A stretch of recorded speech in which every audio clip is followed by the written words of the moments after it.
Okay, we're here inside Saputo Stadium in Montreal. We're 1 day away from Canada's final World Cup warm-up match against Ireland, 7 days away from the start of the World Cup, and 8 days away from Canada versus Bosnia-Herzegovina in Toronto. The news of the day, let's get into it, and it involves three players, really, all from Quebec. Maxime Crépeau, Moise Bombito, and later we're going to talk Ismael Kone. You're going to hear all about this in this diary entry. But the news of the day, to start with the positive news, is that Maxime Crépeau has been named Canada's starting goalkeeper for Friday night here against Ireland and for the World Cup. We just came off the press conference. Tons and tons of gems in the press conference from Max on his journey, from what it means from Jesse Marsh's point of view, and of course Dane St. Clair. So we put all the clips together, and here's their reaction. Max is here today because he will be our keeper in the World Cup. I want to first talk about Dane. This is the hardest decision I've had to make in my coaching career. I think that both of these men, Dane and Max, gave everything from the first day I came here, had performed at every moment that they were asked to play for the national team, have committed to each other, to support each other and push each other in the entire process. And I trust and believe in both of them 100%. So I'm very happy for Max, but obviously my heart in the moment also goes with Dane. And, I told him that I think he deserves to be the starting goalkeeper as well. And it's a very difficult message to send to him because of the fact that I think he earned everything. Shifting to Max, I told the team the decision was made based on the fact that with Max's maturity and experience, that I think that it's exactly what we need in the goal, along with all of his goalkeeping qualities. But I think that security that we get with Max, along with his overall talent and intelligence, really, I think, makes us a better team right now. So congratulations, we're happy for Max. We know Dane will support Max and the team entirely. And I think, again, no matter what, we know we have an incredible goalkeeper in goal and we're ready to go. Thank you, Jesse. First of all, I want to say thank you to my teammates and my family, my entourage, everybody that's been through that journey with me. It's something that I'm very proud of, and obviously I don't take anything for granted when I put the jersey on. So it's a moment that I can be extra proud at that moment. So just want to say thank you, and then obviously for me there's another point that I want to talk about is my relationship with Dane, where him and I, we knew since the first moment Jesse arrived it's going to be a hell of a competition, and it's been down to the wire, guys. We've been talking to Dane, to me, for now 2 years, and our personalities, we're very close and we are here for one another in that moment, and I cannot say amazing words about Dane and his personality. You guys know the player, I know the person. Person is unbelievable, and so that's what I wanted to say at this time. We knew that the decision was about to happen. Obviously, we are aware that our last preparation game is tomorrow night, and that one guy would be happy, and the other guy, there's another face of the medal, and the other guy would have take a hit. And we knew that, Dan and I, ever since we arrived in Charlotte together, we knew that a moment like this would bring up raw emotions, and we know that both of us are here to support one another in those terms. Right now, he probably needs me, and later on, I will need him. That's what it is. That's the reality of things. And when I call my wife, happy tears. It's raw emotions, like I just mentioned, and we've been through a good process in the past 14 years, and obviously in the past 4 years since Qatar. The journey, the ups and downs, the vision that the ups and downs of a career, sometimes, it's not always sky is blue and birds are chirping and life is good. There's some moments that can push you to difficult places, mentally, physically. But what I'm proud of is that I was always able to come back from moments, whether good or bad. I was able to see what's next, what's in front of me, to work hard to achieve and tick all the boxes to put myself into the best possible situation. And that's something that I'm the most proud of, is probably the process, the day by day, the grind, and how to react to certain situations, highs and lows. Max was 18 years old, and down in the dressing room here, I was the manager, and we sat in what is now the coffee room, was back then the players' lounge. And it was Max and his parents, myself and Nick DeSantis, and we signed him at 18 years old to his first contract. And so here we are in the same building, getting ready to play at this stadium in his hometown, and to see things evolve the way they have and see the kind of player and person he's become. I think that it's certainly, I've had a unique perspective on it, and I've appreciated the journey you've been on, and to see how far you've come, it's been amazing. And I think that it's a moment that not just Québécois should be proud, but all of Canada. Like I think he stands for, and by the way, Dane as well. They both stand for perseverance. They both stand for character. They both stand for team first. Like we're lucky to have Max and Dane as goalkeepers in this country. Pretty special, huh? Pretty special. I've never hide myself that calling that Montreal is home where my family, friends are, and my roots are here. So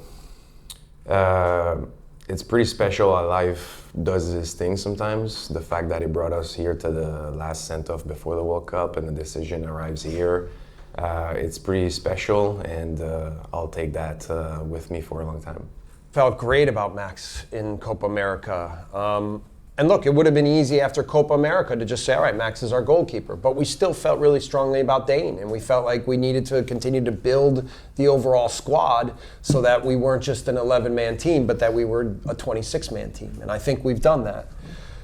It's also put stress, right? Like, it would have been easy for Max and Dane both to react to this as like, well, when am I, how long are we waiting here? And when am I going to get, here, am I in or am I out? But I actually think because of their character, it brought the best out of both of them. And then when they both made decisions to move to new clubs, I thought it was important to allow them to get settled and then to show, that they were integrated and ready for some new challenges there. Unfortunately, both have terrible defenses. It's the reality, right? So they've been taking a lot of goals, but both of them have, I think, still performed well, even though they're taking a lot of goals. And in the process, people were even asking me, well, why are you waiting to the 1 week or whatever? And I wanted to make sure that both were going to show up, be stable, be strong, and be ready for the challenges that the next month were going to present. And they both showed that they were. So I was not waiting for one of them to make a mistake, because I don't believe in judging people by a mistake. I judge in them, and I think about how to support them to be their best in our environment. And I've done that with both of them the entire way. But in the end, I think it was so close between them that it was as much about both of them as goalkeepers as it was about where the team was and trying to round out what we think our group would be, and then who would complement that the best. We've had, I think, every conversation since the beginning with Paulo Ciccarelli, our goalkeeper coach, Max, Dane, and I. And every time we've talked at every camp, here's our strategy for this camp, here's what the decisions are, here's why we're making these decisions. And I think the transparency that we've had has helped them, even though they may not agree with every decision I made, they've at least understood and appreciated that part. And so that's as a leader, that is my way of doing things, is to just try to, and often, especially when there's competition between two people, is to not make it secret about why things are happening and what is happening. I think Dane thought that he was going to be the goalkeeper as well, because I think that they both earned it and they both showed that they're capable. So, we all supported Dane when it happened, and then Dane spoke to the team today and was incredibly eloquent and supportive of everything, and said he'll be ready. He'll play his role on being Max's partner and supporter, and then he'll be ready anytime he's called upon. Just a monumental day for Maxime Crépeau and his family. A true Canadian football superstar, a great man, and someone, as I said in the press conference when I was asking those questions, that gets a full circle moment here in Montreal, where it all started for him as a professional footballer, and now he's named a World Cup starting goalkeeper for Canada from Quebec here in Montreal. Really special, and congratulations to him. Some other news of the day. I spoke to Jesse Marsch in the press conference as well about Moise Bombito. Here's what he had to say. We're being patient with Moise, and we're kind of going step by step. He had a bit of a reaction after the game in Uzbekistan, so it's taking a little bit more time. But again, he's a guy that we're giving every opportunity to rebound from this and show that he can be ready to play. And we haven't even started talking about secondary options or anything else because we're focused on making sure that we give him every opportunity. That's the update on Moyes, and I think it's very unlikely that we're going to see him play behind me here on Friday night against Ireland. This is a story worth monitoring. I know the Maxime Crépeau story is obviously worth the headlines today on Thursday, but Moyes Bombito all of a sudden now could be classed as potentially being not available for Canada, at least for that World Cup opener against Bosnia-Herzegovina on the 12th, and may not play at all in the tournament. So an ongoing story after a setback in the rain on Monday night in Edmonton. The other story is around Ismail Kone. Everyone's talking about Ismail Kone here for a reason, a superstar back home. I had the chance to speak to him recently and talk about his strength and the big year that he's had playing in Italy. I really enjoyed out there, and especially with the coaching staff and with the coach, they helped me a lot to improve my game and to read different situations in different moments. And the coach is someone that played football also, and he won he won the World Cup, so he knows a bit about football. So he was so he was teaching me a lot about this stuff, and just being consistent, just being relentless, always being in the game, to always be committed to what you need to do, but also really more just staying in the game. Sometimes even the game gets lost or you might have a bad moment as a team, just stay in the game. You can just see some of the comments even mention it on our YouTube, the maturity of Kone and how different he is a year on, obviously after playing just 800 minutes last season and now almost 2,000 more minutes in the past season. Here's also his midfield partner, Stefan Eustachio, on Kone's development and how he can be a big player for Canada at the World Cup. There's not many players that have that X factor of changing games. I think there's a couple in our team, and I think one of them is Ismail. I say this a lot. I think he's a winger playing as a midfielder with the physical attributes that he has, the way he dribbles, the way he can take the ball. He's quicker, he's stronger than most. I think nowadays football is very tilted to 1-2 touches, and I think that back in the days there was more players like Isma, which now I kind of faded away.